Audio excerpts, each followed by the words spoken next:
तर आपण पाहताय की रायगडच्या पालकमंत्री पदावर दावा असणार असं भरत गोगावले यांनी म्हटलेलं आहे। तर छत्रपती संभाजीनगरचा पालकमंत्री मीच असणार असा विश्वास संजय शिरसाट यांनी व्यक्त केलेला आहे। तर इकडे पालकमंत्री पदावर कुणीही दावा करू शकतं असं म्हटलेलं आहे शिवसेनेच्या शंभूराज देसाईंनी।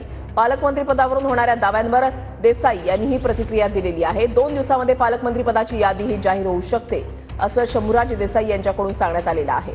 तर आपल्या पसंतीचा जिल्हा पालकमंत्री पदासाठी मिळावा असं प्रत्येकाला वाटतं असं देसाईंनी म्हटलंय। साताऱ्याच्या पालकमंत्री पदावरील प्रश्नावर देसाईंनी ही प्रतिक्रिया दिली आहे। पालकमंत्री पदाची अधिकृत यादी जाहीर होईपर्यंत दावा कुणी करू शकतं, त्यामुळं असं काय नाही की कुणी दावा करू नये। पण शेवटी मी मगाशी म्हटलं तसं अंतिम निर्णय हे तिघजण घेणार आहेत, माननीय शिंदे साहेब, माननीय फडणवीस साहेब आणि माननीय दादा।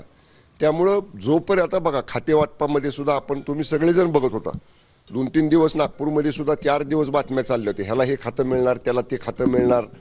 पण आता खातेवाटप जाहीर झालं, समतोल राखायचा प्रयत्न तिन्ही महायुतीतल्या पक्षांमध्ये झालेला आहे। तसंच पालकमंत्री पदाचं सुद्धा वाटप करताना हे तिन्ही नेते महायुतीतला बरोबर समतोल सगळा राखतील।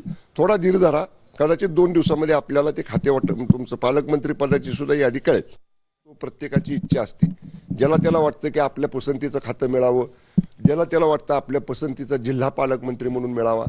पण शेवटी पक्षाचा हा आदेश आणि आमचं शिवसेनेचं म्हणाल तर आम्ही एक शिस्तबद्ध पक्ष आहोत। आम्हाला शिवसेना प्रमुख स्वर्गीय बाळासाहेब ठाकरे साहेबांनी, धर्मवीर आनंदीगे साहेबांनी एक पक्षाची शिस्त घालून दिलेली आहे आणि तीच शिस्त आम्ही पक्षाचे प्रमुख आदरणीय शिंदे साहेबांच्या नेतृत्वाखाली आम्ही घेऊन पुढे चाललेलो आहे। शिवसेनेचे सगळे मंत्री त्यांना जे विभाग देतील त्याच्यामध्ये आम्ही चांगलं काम करून दाखवू।